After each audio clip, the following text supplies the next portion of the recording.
que representam a informação de um domínio específico. Prosseguindo, é por isso que era para ter botado essa questão depois desse slide aqui. Foi só esse detalhe que eu esqueci. Ó, um banco de dados tem algumas propriedades específicas dele que vai nos ajudar a responder questões, tá certo? Mais coisa conceitual aqui, mas vamos lá. Um banco de dados, propriedades dele, ele representa algum aspecto do mundo real. E as mudanças do mundo real são refletidas em um banco de dados. Para que eu quero armazenar dados? Porque eu quero consultar no futuro e porque eles representam o mundo real. O que é representar um mundo real? Esse sistema que a gente está usando aqui, o Meet, o banco de dados deles representa o que está acontecendo aqui agora. Com certeza, este banco de dados que está gerenciando essa reunião, que por trás deve ter, ele está guardando agora o código dessa reunião. Que código é o dessa reunião? É esse código que está no canto inferior esquerdo da nossa tela. ODZ-NGEM-IGN.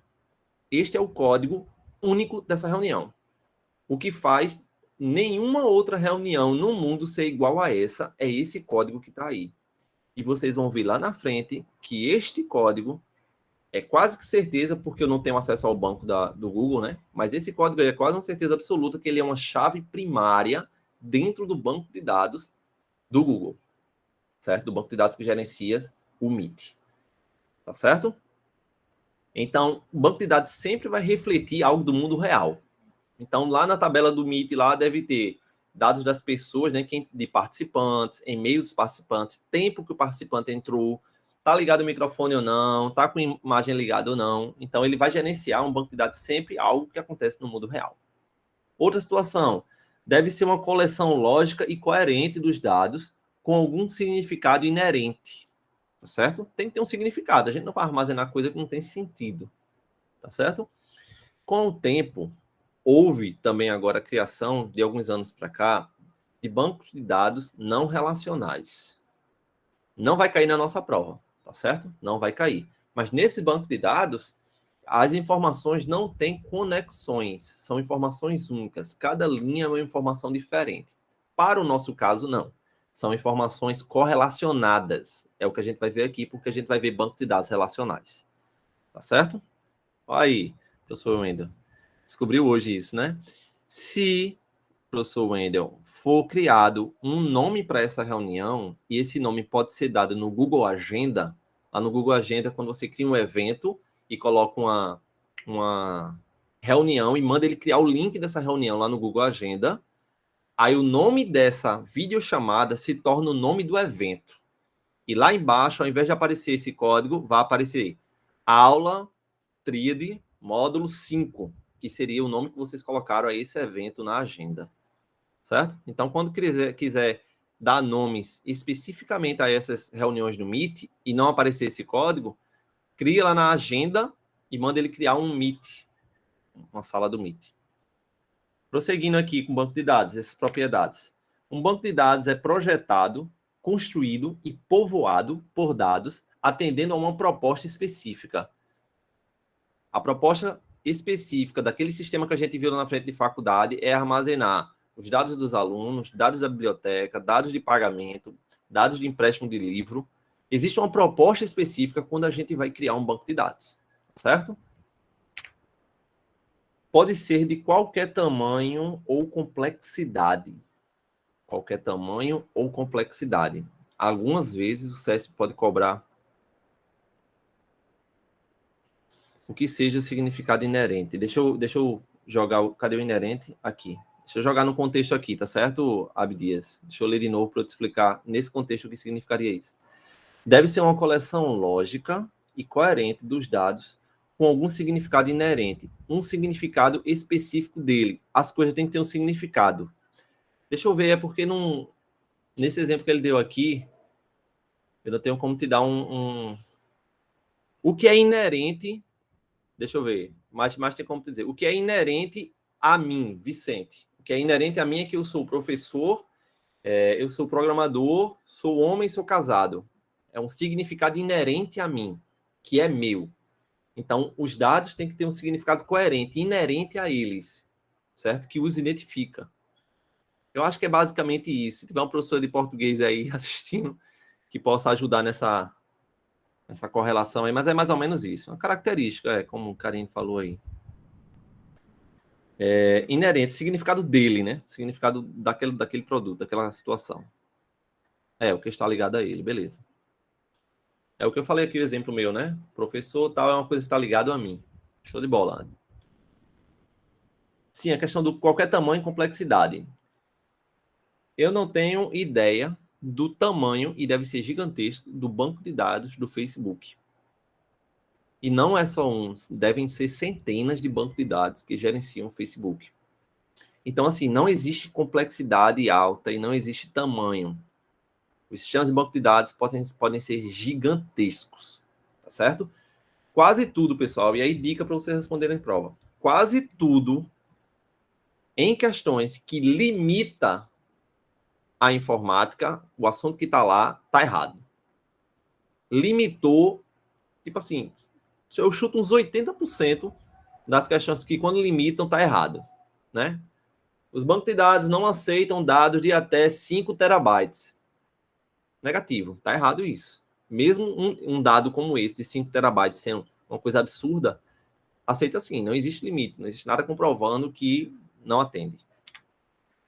Pode ser gerado, mantido manualmente ou pode ser automatizado por computadores. Então, o banco de dados não só é criado por pessoas. Os computadores automaticamente podem criar banco de dados. Tem alguns sistemas que fazem isso.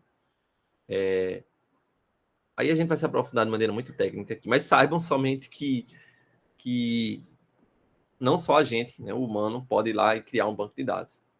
E a gente vai criar um aqui daqui a pouco, tá certo? Eu vou criar com vocês um e a gente vai criar uma tabela e vocês vão ver que vai ser legal. Banco de dados não é software. Isso aí ia ajudar a responder aquela questão lá no anterior. Um banco de dados não é software, tá certo? Existem tipos de banco de dados diferentes, mas eles armazenam um dado dentro do nosso computador ou de um computador servidor que está na internet. Tá bom? Então é um dado. O banco de dados ele vai ter um dado específico. Tá certo? Ele não é um software. O sistema gerenciador de banco de dados, aí sim, é um software. Sistema gerenciador de banco de dados. São chamados SGBD. E quem é um SGBD? Esse cara aqui que eu abri para vocês. Isso aqui é um SGBD. É um sistema gerenciador de banco de dados. Dando nome aos bois, o nome desse programa aqui é chamado RAID SQL. Ele está agora gerenciando o banco de dados do formato MySQL. Então, existe uma empresa que cria banco, que nos dá acesso ao banco de dados dela, que a gente pode criar. O nome dessa instituição, dessa empresa que gera esses dados seria o MySQL. E um dos softwares que podem gerenciar ele, que se chama Sistema Gerenciador de Banco de Dados, é esse RAID SQL. Certo? E aqui, definição que às vezes é cobrada em prova. Um sistema gerenciador de banco de dados, SGBD, é um software de propósito geral que facilita o processo de definição, construção, manipulação e compartilhamento dos dados entre vários usuários e aplicações. Certo? Então, palavrão. Então, o SGBD vai ajudar a definir, construir, manipular e compartilhar dados. Caramba, eu tô no... Falta muita coisa ainda, eu tô com medo do tempo aqui, mas vamos seguir. E aí eu vou explicar só aqui, ó, cada palavra dessa o que significa, para a gente entender melhor essa situação do SGBD. Quando a gente fala de definir um banco de dados implica em especificar os tipos de dados, as estruturas e as restrições para os dados a serem armazenados. Então, esse carinha aqui é como se fosse uma das atribuições do SGBD, é aquele segurança lá que fica na porta de uma festa. Nem todo mundo entra, né? E as pessoas que entram são revistadas, certo? Falar em revistar aqui, eu lembrei de jogo de futebol, quando a polícia trabalha, tem uma área lá que a gente fica só revistando o pessoal. É uma coisa terrível. Então, funciona também como um policial fardado lá no campo de futebol, na parte da entrada. Então, controla, o SGBD também controla os dados que entram, tá certo? E vê as restrições para esses dados não entrarem errados, podemos dizer. Certo? Então, ele ajuda a definir esses dados, ajuda a construir um banco de dados e o processo de armazenar os dados em algum meio que seja controlado pelo SGBD. Então, ele ajuda a construir esse banco de dados para que ele possa controlar. Manipular os dados. O SGBD também ele manipula uma base de dados, indica a utilização de funções como a de consulta para recuperar os dados específicos, modificação de base de dados, reflete as mudanças do domínio de aplicação, inserções, atualizações e remoções. Então, manipular é o próprio dia a dia do uso do sistema. Quando a gente faz uma consulta ao site da Receita Federal, para consultar imposto de renda, por exemplo, a gente está consultando um dado, certo? Aí o sistema que está atrás, ele está manipulando o dado e trazendo para a gente. Quando a gente envia a restituição do imposto de renda da gente, a gente está incluindo um dado dentro do banco de dados. E quando a gente faz uma retificação de restituição de imposto de renda, a gente está alterando o dado que foi incluído, tá bom? Então, para onde a gente for, tem exemplo de manipulação de dados aqui. Eu já falei para vocês de sistema da polícia, sistema da universidade, agora do sistema da Receita Federal. Todos os lugares utilizam sistemas de gerenciamento de banco de dados. E a outra situação aqui, ó, outra definição, a mesma definição, agora só compartilhamento aqui, ó, explicando compartilhamento. Compartilha um banco de dados e permite aos múltiplos usuários e programas acessar de forma concorrente o banco de dados. Quantas pessoas nesse momento no mundo estão fazendo uma videochamada igual a essa que a gente está fazendo aqui? Né? Eu acho que alguns milhares ou milhões de pessoas. Então, um sistema gerenciador de banco de dados está facilitando a concorrência de acesso a esses dados. Então, as pessoas estão acessando o mesmo banco de dados, milhões de pessoas ao mesmo tempo. Então, esse dado está sendo compartilhado. O sistema gerenciador de banco de dados também faz isso. Outras funções importantes seria proteger o sistema, certo? Contra mau funcionamento ou falhas de hardware ou software e contra o acesso ou uso não autorizado. Imagine vocês que quando você está fazendo lá no banco, né? Você está fazendo um depósito lá na sua conta, tá certo? Está fazendo um depósito quando você colocou o envelope que vai salvar lá no caixa eletrônico, né, as informações, verificar se está ok, falta energia. E agora? O que é que vai acontecer? Então, existe o próprio sistema do banco, sistema a nível de programação, e o banco de dados, existem situações que ele pode controlar quando acontece o mau funcionamento do sistema, quando cai energia, quando o software não funciona direito, quando o hardware explode, tá bom? Então, as transações bancárias têm muito essa situação de segurança. Então, uma transação bancária só acontece de ponta a ponta quando ele consegue ter a questão da energia, o software, o hardware funcionando, certo? Outra situação aqui, ó, sistema gerenciador de banco de dados, é manter um sistema de banco de dados que permita a evolução dos requisitos requeridos pelo mundo real. Então, a gente, toda vez quando as coisas mudam, certo? No mundo real, ela tem que refletir no sistema gerenciador de banco de dados também, tá certo? Isso acontece aqui, ó. Deixa eu mostrar para vocês aqui de novo o sistema que a gente usa de banco de dados. Observa aqui esse exemplo. Eu tenho algumas tabelas aqui e deixa eu abrir uma tabela aqui chamada perfil, certo? Tem uma tabela que guarda o perfil das pessoas que acessam o sistema. E os perfis são esse aí que está na tela de vocês. Todo mundo tá vendo? Tá ok aí? Preciso um feedback de vocês aí para saber se todo mundo está dormindo ou todo mundo está acordado. Ou... Todo mundo ok, professor. Todo mundo ok. De umas pessoas até o número 13, professor. Esses são os perfis. Isso, são os perfis. Isso aqui todo mundo ok. Todo mundo, é um sistema gerenciador de banco de dados que está pegando esses dados e mostrando para a gente, tá bom? Tem 13 aí. De repente surgiu um outro tipo de coordenador, chamado coordenador disciplinar. Não tem aí, ó. Então, eu posso vir aqui, através de linguagem de manipulação de dados, eu posso colocar um código aqui que cria um novo registro aqui, ou eu posso, com a ajuda do sistema gerenciador de banco de dados, incluir um novo registro, e esse registro eu vou botar uma descrição como coordenador disciplinar.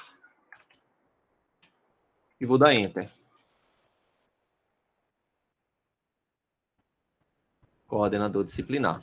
Então, foi o que aconteceu aqui. Eu criei um novo dado e esse dado está refletindo alterações no mundo real. Tá certo? Então, o sistema gerenciador do banco de dados, o banco de dados tem que garantir para a gente o tempo todo isso. Eu poder manipular eles ao ponto que eu possa atualizar. Tá certo? E refletir aquilo que acontece no mundo real. Eu vou apagar esse dado aqui, tá certo? Para a gente continuar a aula. Pode ser que ele dê algum problema no futuro. Prosseguindo.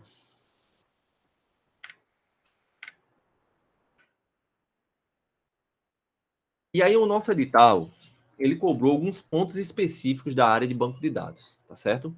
Ele cobrou 2 modelos, tá bom? 2 modelos. Primeiro a gente tem que entender cada um deles, tá certo? E depois, não vai dar tempo nessa aula, eu queria que desse, a gente transforma o primeiro modelo para o segundo modelo. É como se fosse um processo lá, um TCC que você faz. Primeiro, vamos dizer que na faculdade a gente tem que fazer um artigo e desse artigo tem que virar um TCC. Tá certo? Entendam dessa maneira aí. O primeiro modelo é criado e depois ele é aproveitado para criar o segundo. E aí a gente vai aprender quem são os dois, mas não vai dar tempo de aprender a transformar um no outro. Tá certo? Mas já vai dar para a gente aprender muita coisa aqui. Mas primeiro, o que é modelo? Modelo. Um modelo de dados é um conjunto de conceitos que podem ser usados para descrever a estrutura de um banco de dados. Conjunto de conceitos que descreve uma estrutura. Basicamente isso. Então, temos o primeiro conceito, que reflete uma estrutura, e temos o segundo conceito. O primeiro vai ser modelo, entidade, relacionamento. Modelo, entidade, relacionamento. E ele está expresso no nosso edital. O segundo modelo é o modelo relacional, tá bom? Eu não lembro se ele está expresso no nosso edital, mas eu acho que está. Deixa eu abrir aqui, rapidinho. Modelo conceitual, tá sim. Item 9.4, bancos de dados relacionais. Tá certo? Então, esse modelo relacional está sendo descrito no nosso edital também. Eu pensava que ele estava só implícito, mas ele está descrito. Eles são chamados também de modelo conceitual e modelo lógico. Definição deles é a seguinte. Primeiro, modelo entidade relacionamento. Utiliza conceitos como entidades, que são coisas ou objetos no mundo real, relacionamentos, que são associações entre essas entidades, e atributos, que são características dessas entidades ou relacionamentos. O modelo relacional, ele utiliza tabelas, que já é as tabelas que eu mostrei para vocês lá no sistema ainda agora aqui. Ele utiliza tabelas para representar as entidades e os relacionamentos do mundo real. Perceba que o tempo todo está falando aqui de mundo real, né? Mundo real. Esse tempo todo a gente vai estar falando aqui porque um banco de dados nada mais é do que uma estrutura do mundo real, certo? Então a gente vai bater em cima agora desses 2 modelos. Beleza? Professor Wender está copiando ainda, posso passar? Professor, no caso, o modelo relacional utiliza tabela. O primeiro, entidade, não utiliza tabela. É isso a diferença, a primeira Isso, diferença? ó, o modelo entidade relacionamento, ele vai bater em cima de entidades, relacionamentos e atributos. Com a evolução dele lá na frente, entidade vai virar tabela. E os atributos vão virar campos. A gente não vai ver essa modificação, a gente vai ver cada um individual. Mas a gente não vai ver a evolução de um para o outro, porque não dá tempo. A gente tem que entender quem são primeiro. Tá bom? Então, o modelo de relacionamento se baseia em três carinhas que ele vai manipular o tempo todo. E o modelo relacional, ele se baseia em tabelas e campos. E aí, para vocês entenderem de maneira espacial, só para entender onde